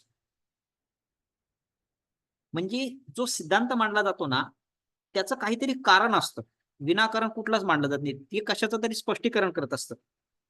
So हे बघा, काल आपण डिस्कस केलं की उदारमतवादी सिद्धांत आहे. उदारमतवादी सिद्धांत काय सांगतो की मनुष्य हा खूप चांगला आहे, जसा मनुष्य चांगला आहे तसे राज्य पण चांगले असतात. प्रत्येक राज्य शांततेची मागणी करतो आणि शांततेसोबत प्रत्येक देश, प्रत्येक राज्य एकमेकांना सहकार्य करतात. वास्तवात काय म्हणतोय की जगामध्ये अराजकता आहे आणि अराजकतेमध्ये प्रत्येक देश काय करतोय, सत्तेचा संघर्ष करतोय. Realism is based on struggle for power. Liberalism is based on rationality. So these theories justify a particular context. These theories justify a particular time or a particular place. And that's why these theories are not objective at all. त्या वस्तुनिष्ठ होऊच शकत नाहीये. जसं तुम्हाला काल मी एक नाव सांगितलं, फ्रान्सिस फुकुयामा यांचं. 1990 मध्ये ज्यावेळेस सोव्हिएत रशियाचं पतन झालं ना, तर अमेरिकेचे जे धोरण आहेत, युएस पॉलिसी जी आहे ना, ती कशी बरोबर आहे, ती कशी काळाला धरून आहे, हे सांगण्यासाठी त्यांनी एक थिअरी मांडली. त्याला म्हणलं गेलं end of history. End of history is a theory that supports the US policy after the disintegration of USSR. End of history काय सांगतंय की आता इतिहासाचा अंत झालाय. कारण आता काय झालंय, दोन विचार प्रणालीपैकी एक विचार प्रणाली संपली आणि जे चांगलं आहे ते उरलंय, जे वाईट होतंय ते संपलंय.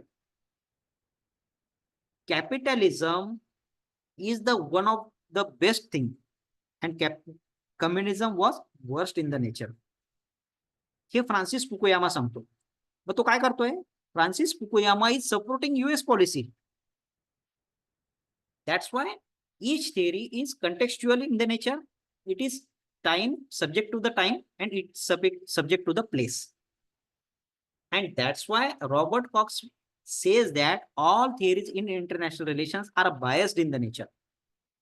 एकदा हे समजलं ना की सगळे सिद्धांत हे पक्षपाती आहेत, तर आपल्याला पुढचं डिस्कशन समजायला सोपं होतं. लेक्चरच्या सुरुवातीला मी तुम्हाला हे क्लासिफिकेशन सांगितलं होतं, हे परत एकदा सांगतो. तो काय म्हणतोय की दोन प्रकारचे नॉलेज असतात. एक नॉलेज असं असतं की ते रूढीवादी असतं.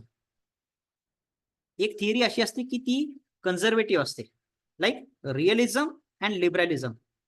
These theories are conservative in nature. Both theories want to continue the ongoing idea. जी आयडिया अस्तित्वात आहे तीच त्यांना पुढे न्यायची आहे. Means liberalism wants to continue the idea of mutual cooperation, democratic peace. On the other hand, realism wants to continue the very fact that there is an anarchy and there is a powerful struggle for power. सत्तेसाठी संघर्ष हा चालूच असतो, अराजकता अस्तित्वात आहे, हा विचार कंटिन्यू ठेवणाऱ्या या दोन्ही थिअरीज आहेत. या थिअरीज काय करतात, प्रॉब्लेम सोडवण्यावर भर देतात, किंवा या थिअरीज काय करतात, सिच्युएशन जशी आहे तसं कंटिन्यू ठेवण्यावरती भर देतात. रिअलिझम काय म्हणतोय की सत्तेचा संघर्ष संपणारच नाही कधी. बघा तुम्ही, म्हणजे इथे काय आहे, जैसे ते परिस्थिती आहे, येते लक्षामध्ये. त्यांना ती परिस्थिती बदलायची नाहीये. Problem solving knowledge, problem solving approach, problem solving theory, या थिअरीज अशा आहेत या विषमतेवर आधारित आहेत आणि या बहुसंख्य घटकांना नाकारणार आहेत. Means these theories are based on inequality and they reject the majority. Realism was the US popular thought. Got it? That was popularizing the US foreign policy. That was not global thought at all. Got it? किंवा उदारमतवाद जो आहे, लिबरलिझम जो आहे, तो काय आहे माहिती का, तो मूठभर असलेल्या लोकशाही प्रधान देशांचा विचार आहे. जसं मी तुम्हाला काल सांगितलं की नॉर्थ कोरिया वर्सेस US असा जर विचार केला तर दोघांचे परसेप्शन्स वेगळे आहेत. Theories like liberalism, theories like realism are problem solving theories or critical knowledge based theories. These theories are against human development. These theories are against human emancipation. माणसाला सध्याच्या परिस्थितीतून बाहेर काढणं, माणसाला मुक्त करणं हा त्यांचा हेतू नाहीये. On the other hand, there are certain theories, there are certain knowledge, there are certain ideas which are emancipatory in the nature. These ideas are based on the change. परिवर्तन किंवा बदल आणायचा आहे त्यांना. These emancipatory thoughts or ideas are not restricted to criticize or to discuss about state and state system. फक्त चर्चा करत नाहीत ते.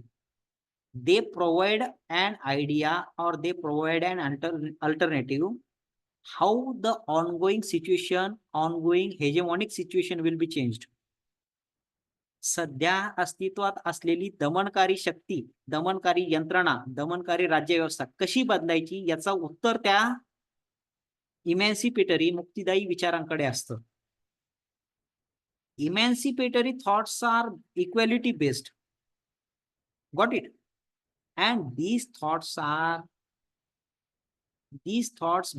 based on development. प्रगतीला, विकासाला महत्व देतात, प्रगतीसाठी आश्वासक आहे. तर या गोष्टी एकदा लक्षात आल्या की रॉबर्ट कॉक्सला काय सांगायचं हे तुमच्या लक्षात येतं. लेक्चरच्या सुरुवातीला मी तुम्हाला म्हटलं होतं ऐतिहासिक संरचना, historical structure. So what is historical structure? Historical structure is the combination of ideas, material condition and structure in the society. समाजामध्ये जे काही विचार अस्तित्वात आहेत, जी काही भौतिक परिस्थिती अस्तित्वात आहे, ज्या काही गव्हर्नमेंट, ज्या काही इन्स्टिट्यूशन, ज्या काही स्ट्रक्चर्स अस्तित्वात आहे, या सगळ्याला मिळून आपण हिस्टॉरिकल स्ट्रक्चर म्हणतो. आता एकदा हे लक्षात आलं की रॉबर्ट कॉक्सने जो इमॅन्सिपेटरी थॉट सांगितला होता, जो की परिवर्तनवादी स्वरूपाचा आहे किंवा जो अल्टरनेटिव्ह विचार मांडणार आहे, तो कशा स्वरूपाचा आहे? Robert Cox wants to say that we should not observe historical structure from the upper side.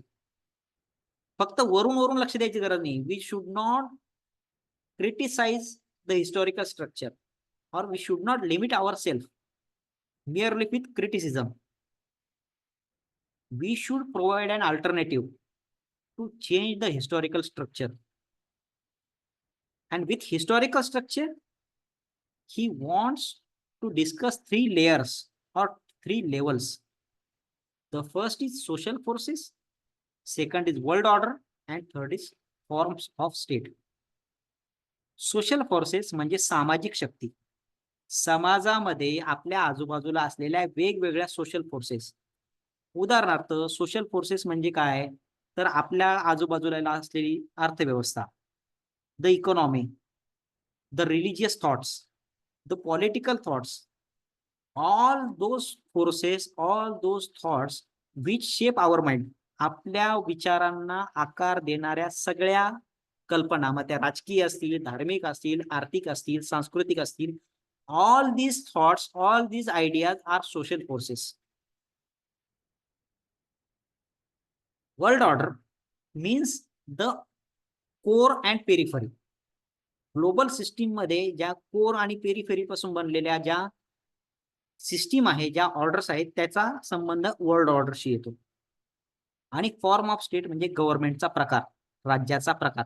Whether the government is dictatorial in nature, it is Marxist in nature or communist in nature, or whether it is democratic in nature.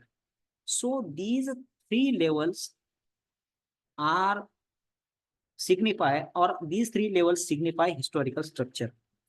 And there is an interrelationship between social forces, world order and forms of state. बघा, सामाजिक शक्ती ज्या आहेत ना, त्यांचा परिणाम world order वरती होतो. What it म्हणजे इंडियामध्ये एखादा विचार अशा पद्धतीने मांडला जातो की तो जगामध्ये सगळ्या लोकांना प्रभावित करून जातो. For example yoga. The idea of yoga got popularise in the world. Okay, so yoga is some sort of social force. Social force influence the world order. Similarly, world order influences the social force.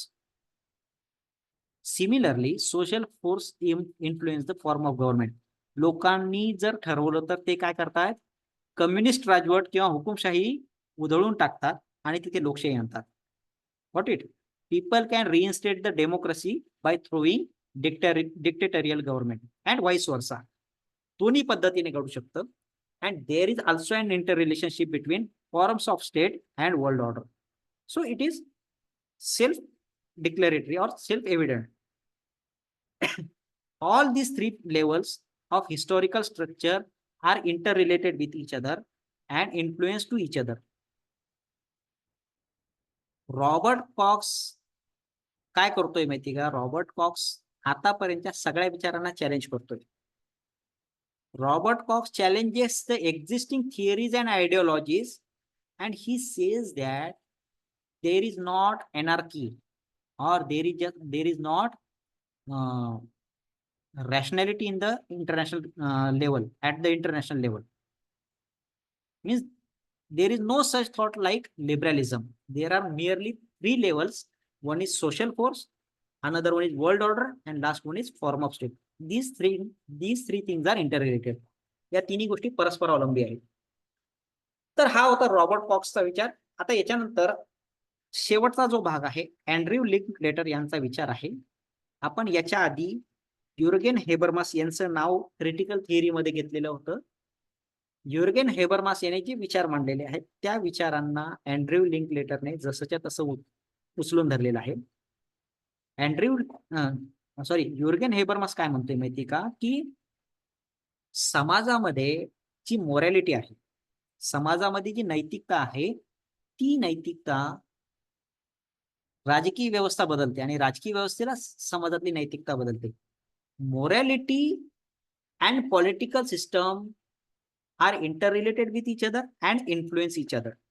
That is the Jürgen Habermas basic idea or basic assumption. And if you want to establish emancipatory thought at the international level, जागतिक स्तरावरती मुक्तिदायी विचार जर तुम्हाला स्थापन करायचा आहे, तर आपल्याला काय केलं पाहिजे? जगामध्ये अस्तित्वात असलेले राजकीय समुदाय, पॉलिटिकल कम्युनिटीज यांनी आपल्या नैतिक सीमा विस्तारल्या पाहिजेत. आता हा थोडासा कॉम्प्लिकेटेड वर्ड आहे, सोप्या भाषेत सांगतो. See, in order to establish emancipatory thought in international politics, the political communities in the world should expand their moral borders or moral borders. What? म्हणजे काय करायचं माहिती का? There is a state like America which offers democracy, which offers freedom, which offers equality, and everyone wants to go in the US because everyone is obsessed with liberty, equality, freedom, and so on. अमेरिकेतल्या स्वातंत्र्य, समतेच्या विचाराने सगळेच लोक इतके प्रभावित आहे की प्रत्येकाला असं वाटतं आम्ही अमेरिकेत गेलं पाहिजे. पण अमेरिका काय करते? आपल्या बॉर्डर्स रिस्ट्रिक्ट करते. US restricts its border to immigrants. ते आपल्याकडे येणाऱ्या लोकांचा प्रवाह लिमिटेड करतं. कशासाठी? की चांगलं लाईफ जगण्यासाठी अवैध घुसणाऱ्या लोकांना आपण कंट्रोल केलं पाहिजे. मुंबई सारख्या मोठ्या शहरांमध्ये बांगलादेशी लोकांनी जी घुसखोरी केलेली आहे त्याच्यामुळे मुंबईतलं इन्फ्रास्ट्रक्चर डिस्टर्ब झालेलं आहे. बरोबर आहे. त्याच पद्धतीने अमेरिका काय करते? आपल्याकडे येणाऱ्या लोकांवरती प्रतिबंध घालते. पण मग याच्यामुळे काय होतंय की या लोकांचे इमॅन्सिपेशन होऊ शकत नाही. Everyone wants to have liberty, equality, freedom and right to have opportunity. संधी प्रत्येकाला हवी आहे, पण तिथे बंधन कशाचं आहे? सीमांचं आहे. त्या सीमांचं जर बंधन तोडलं ना, तर तुम्हाला एक नव्या प्रकारचा मुक्तिदायी विचार, इमॅन्सिपेटरी थॉट मिळू शकतो. And the best example for such emancipatory thought is European Union. European Union has reduced its geographical borders to member countries. It has offered single currency and it has reduced taxes among themselves.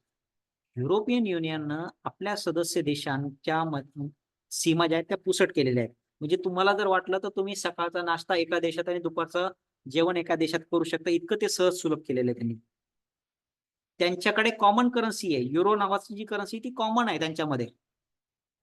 आणि टॅक्सेशनच्या बाबतीमध्ये त्यांचे निर्बंध जे आहेत ते एकमेकांसाठी शिथिल स्वरूपाचे आहेत. So European union is a best example of emancipatory thought where political community like European Union has expanded its ethical or moral barriers or borders. या एक लक्षात घ्या, सिटीजन किंवा नागरिक आणि sovereign state. What is sovereign state? See, sovereignty or सार्वभौमत्व ज्याला आपण म्हटलेलं आहे, सार्वभौमत्व काय माहिती का? तुमच्या देशाच्या अंतर्गत बाबतीत आणि देशाच्या बाह्य बाबतीत काय निर्णय घ्यायचा याचा अधिकार फक्त तुमच्या देशाला आहे. इंडियन सिटीजन्ससाठी कुठले राईट्स असले पाहिजेत, इंडियन सिटीजन्सना काय दिलं पाहिजे हे इंडियन गव्हर्नमेंट ठरवतं, अमेरिकन गव्हर्नमेंट ठरवत नाही. That is the power of sovereignty. Sovereignty decides the internal and external freedom in decision making. But such sovereignty creates restriction for citizens. इथे लक्षामध्ये, बाहेरच्या देशातून आपल्याकडे येणाऱ्या सिटीजन्सना एक प्रकारचं बॅरियर त्याच्यातून क्रिएट होतंय. आपण काय म्हणतोय की there should be equality for each person. Rather we say that there should be equality to each citizen. प्रत्येक व्यक्तीला समानता मिळाली पाहिजे असं आपण म्हणतो, पण असं म्हणत असताना आपण काय म्हणतो? प्रत्येक नागरिकाला समानता मिळाली पाहिजे. कारण जर तसं नसतं तर आपल्याकडच्या मीडियाने किंवा आपल्याकडच्या लोकांनी कसाब जो आहे, कसाबला बिर्याणी का दिली यावरती वाद घातला असता. येते लक्षामध्ये. आपण काय म्हणतोय की जेलमध्ये राहत असलेल्या प्रत्येक नागरिकाला त्याच्या शेवटच्या इच्छेची पूर्तता करता आली पाहिजे, इतका तो बेसिक मुद्दा आहे. मग जर कसाब हा भारताचा नागरिक नाहीये तर त्याला ती सुविधा द्यायची का? Citizenship is a determining factor whether a person will get equality or not, as it was in the context of Kasab. So Andrew Linklater wants to say that we can establish emancipatory thought in the international politics only if the political communities like international organization or the state agrees to expand their borders, moral borders. That was the thought proposed by Andrew Linklater. In today's lecture, we discussed about Marxism and critical theories. Both ideas are interrelated to each other. Once you understand the Marxism, you can easily understand the critical theory. मार्क्सवाद समजला तरच तुम्हाला critical theory, समीक्षा सिद्धांत समजू शकतो. येते लक्षामध्ये. या संदर्भात जर तुमचे काही प्रश्न असले तर तुम्ही विचारा. प्लॅटफॉर्म आपला डिस्कशनला ओपन आहे.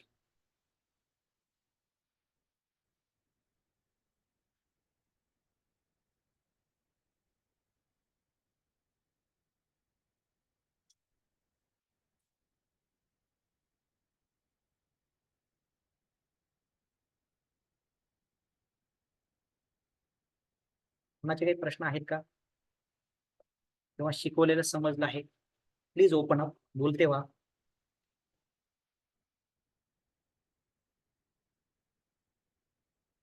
जगदीश सारंग.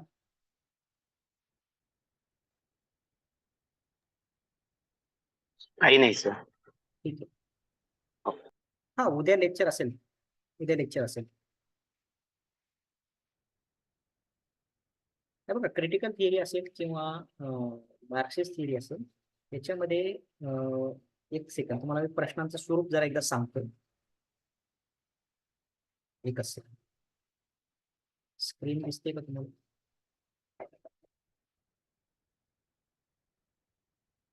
तुम्हाला वाटलं तर मी क्विक मध्ये काही बेसिक प्रश्न सांगतो, तुम्ही वाटलं तर लिहून घेऊ शकता. एक तुमच्या अभ्यासाच्या दृष्टीने म्हणून सांगतो.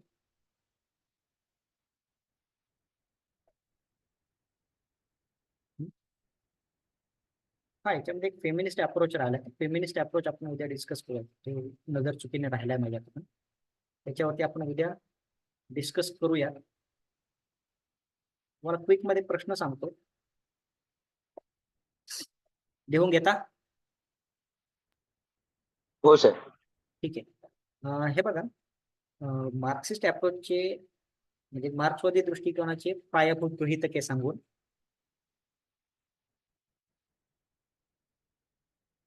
मार्क्सवादी दृष्टिकोनाचे पायाभूत गृहीतके सांगून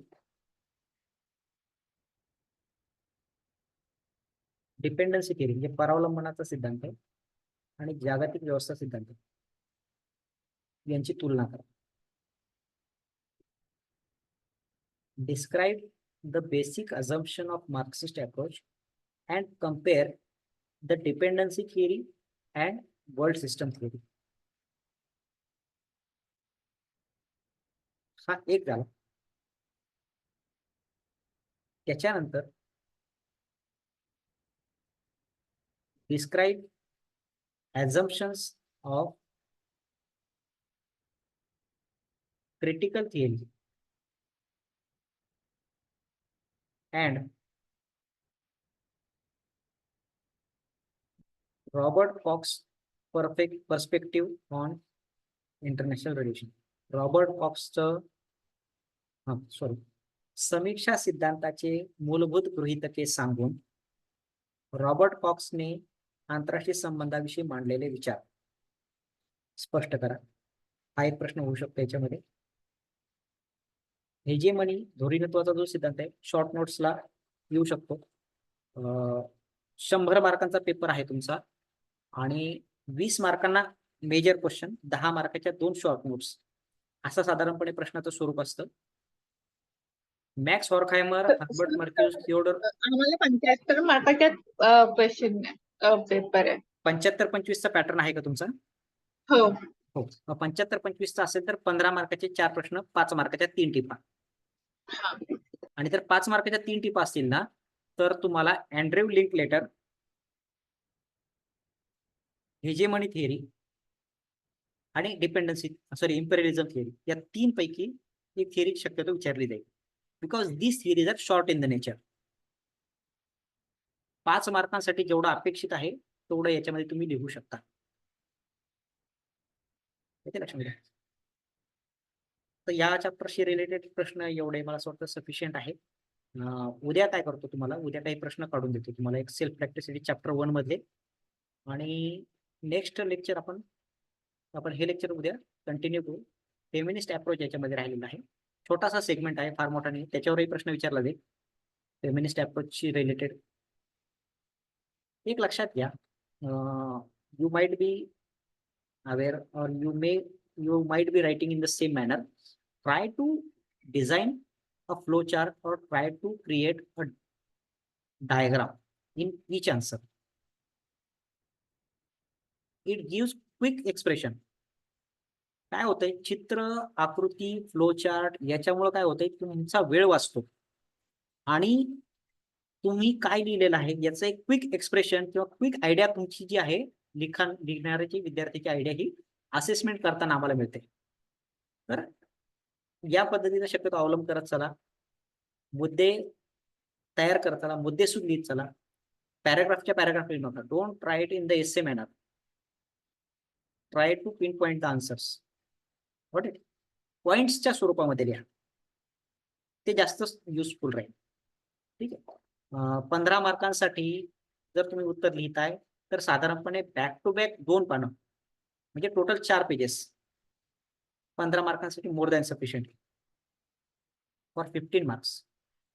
तुम्ही एक्सीड केलं तर ती तुमची चॉईस आहे, तुमचा वेळ वाया जातो त्याच्यामध्ये. साधारणपणे 4 चौक 16, 4 प्रश्नांचे 15 मार्काला 16 पेजेस आणि टिपा लिहासाठी साधारणपणे 5 ते 6 पेजेस. 22-23 पानांमध्ये उत्तरपत्रिका 25 पानांमध्ये संपायला हवी. 32 पानांची आन्सर शीट आहे म्हणून 32 पानं लिहिलेच पाहिजे असं काही नाहीये. उलट तुम्ही डायग्राम्सचा जर यूज करताय तर तुमचे पेजेस लवकर भरतात. किती लक्षामध्ये? याचा अर्थ विनाकारण आकृत्या तयार करू नका. आवश्यक ठिकाणीच आकृत्या तयार करा आणि तुमचा मेसेज व्यवस्थित पद्धतीने पोहोचवा. ठीक आहे.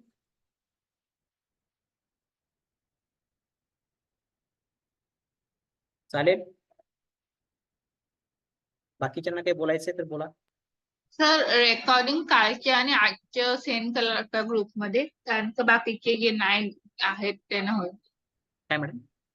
आजच्या आणि कालच्या रेकॉर्डिंग ग्रुपमध्ये सेंड कराल का? ठीक आहे. मी काय करतो, तुमच्या मॅडम विशाखा पाटील मॅडम आहेत ना, त्यांना मी जरा कन्सल्ट करतो. त्या तुम्हाला, मी ग्रुपमध्ये नाही ना तुमच्या. ओके. हां, चालेल. किंवा मग ठीक आहे, ऍडमिन कोण आहेत त्याचे? मॅडमच आहेत? हो, मॅडम. मॅडमच आहेत, मॅडमच. मी त्यांना ऍड करून घ्यायला लावतो. मग तुम्हाला काही क्वेरी असली तुम्हाला विचारू पण शकाल त्यामुळे. थांबूयात इथे आपण. Yes sir, thank you. Thank you so much.